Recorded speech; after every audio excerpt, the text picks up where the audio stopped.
Today we're going to put together the butterfly quilt. So we're going to put all those pieces together, and by the end of the day we're going to have our quilt top. While we sew, we're going to look at 4 inventions that sounded good at the time, and trust me, they were not. Last time we were able to get everything cut out, and today is finally the day that we get to start sewing. And just so you know, this is only the 6th quilt I've ever made. So if I can do this, you can too. So we're going to find out together how this turns out. And before anybody calls the quilt police, yes, I'm probably going to do some things wrong. Right now, I'm just trying to turn all these pieces into something that resembles a quilt. Honestly, it doesn't look like much yet, but little by little it starts coming together. And once you're able to lay everything out, you can finally see the pattern start to come together. This is a fabric cafe pattern, and honestly, they have enough 3-yard quilts to keep you busy for a very long time. So I bought this pattern. This video's not sponsored. I just really like their patterns, their fabrics, and their tutorials. So I'll put a link in the description if you'd like to check them out. Now comes the part where I find out if I can actually pull this off.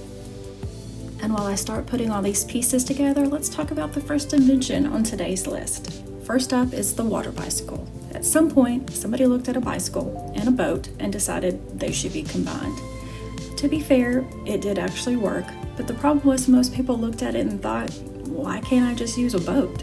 And that's usually how you know an invention is in trouble.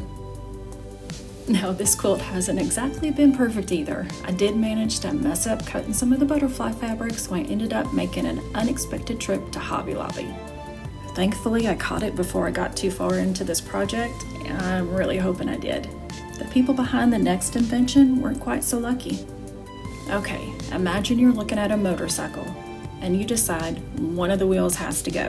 Well, that's exactly how we ended up with the Monowheel motorcycle.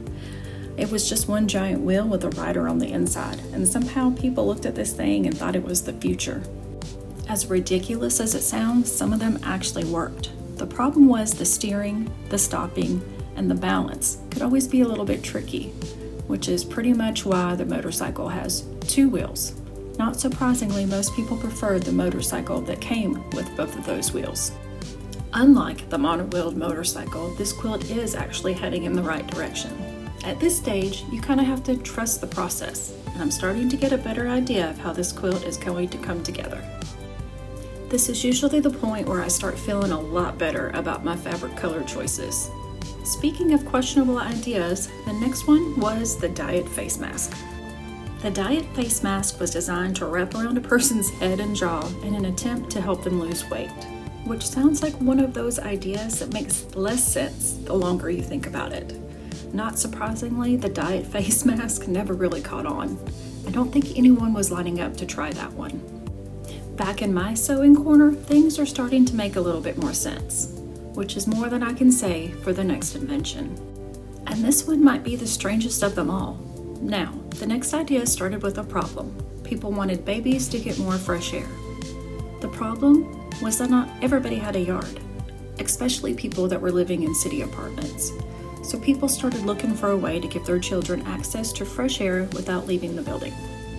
And that's when somebody came up with the baby cage, which was exactly what it sounded like.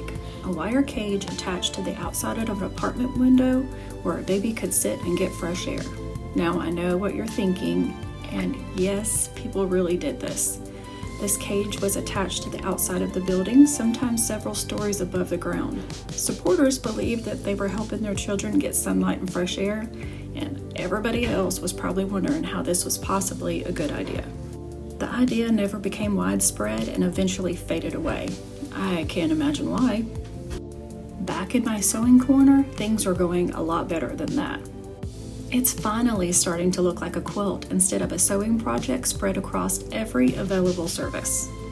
This is where it starts to get really exciting, and for a while it doesn't seem like much is happening, and then suddenly it starts looking like a quilt. After a lot of sewing, pressing, and a few conversations about inventions that probably should have remained sketches on a piece of paper, the quilt top is going to be finally finished. And somehow all these pieces in the Ziploc bags became our quilt top. I'm really happy on how this turned out. Next time, we're going to make our quilt sandwich and go ahead and start quilting the top. Thanks for spending some time with me today. Until next time, I'll see you in my sewing corner.